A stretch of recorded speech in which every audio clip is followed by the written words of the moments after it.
Hey guys, তো তোমরা সবাই কেমন আছো? আশা করছি ভালো আছো। আমিও অনেকটাই ভালো আছি। আর এখানে দেখো, আমি চলে গেলাম আগে বাপের বাড়িতে, যেহেতু ননদদের বাড়ি যাওয়ার কথা ছিল। আর আগে বাপের বাড়ি পরে তো আমি আগে ওইখানে ঢুকলাম, তো অল্প বসলাম। তো মাসি রাখলো লিচু খাওয়ার জন্য, তো আমি এখানে ছিঁড়েও নিলাম, ছিঁড়ে লিচুও খেয়ে নিলাম। আর এখানে দেখো পুকুরে মাছগুলো কি সুন্দর খেলা করছে। আর মানে খেতেতে জল দিয়েছে তো সবজি খেতে, আর জলটা অনেকটাই কমে গিয়েছিল পুকুরের। আর মাছগুলো দেখো কি সুন্দর খেলছে। আর যেহেতু সেদিন অনেকটাই গরম দিয়েছিল, আর গরমে মাছগুলো কি চটপট করছে আর খেলছে। আর আমি ভাবলাম একটু ভিডিও করে নিই, দেখে তো অনেকটাই ভালো লাগছিল। তারপর আমি কি করলাম, আর ভিডিও করে নিলাম। তো তারপর বাপের বাড়ি যেতে কার না ভালো লাগে বলো। আর আগে পড়লো, তার জন্য গেলাম আর কি। আর এখানে দেখো আমি চলে গেলাম ননসদের বাড়িতে। ওই তো ওইখানে পুজো পাঠ হয়ে গেল। তারপর মা বসিয়ে দিল, রান্না বাড়া হচ্ছিল। তো আগে দুই তিনটে সবজি হয়ে গেছিলো, তো লাস্টে পটল আলু তরকারি হচ্ছিল।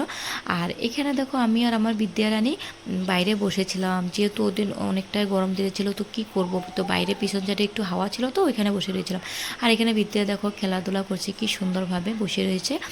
আর এখানে দেখো ওরা শ্রাদ্ধ করছে। তো তোমাদেরকে তো আগের ভিডিওতে আমি বললাম যে আমরা শ্রাদ্ধ বাড়িতে যাব, আমাদের ননসের বাড়িতে। তো ওইখানে তো কেনাকাটা কি করলাম, আর এদের জন্যই কেনাকাটাটা করেছিলাম। আর এখানে দেখো ছোট ছোট গাছে আম ধরেছে।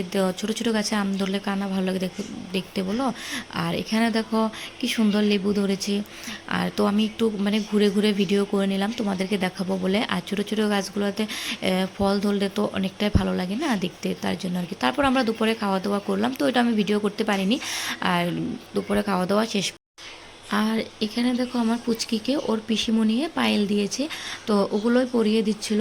আর দেখো ও পায়েলগুলো পরে তো কি খুশি, কি বলবো, পাগুলো খালি লাড়াচ্ছে আর দেখছে।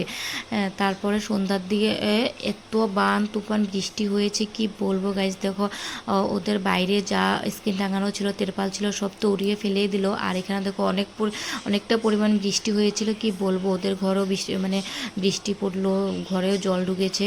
তারপরে তো কারেন্ট ছিল না, ইনভার্টারও চার্জ ছিল না, অনেক কষ্ট করে রান্নাবাড়া হয়েছিল। আর মা এখানে পনিরও কেটে নিচ্ছে।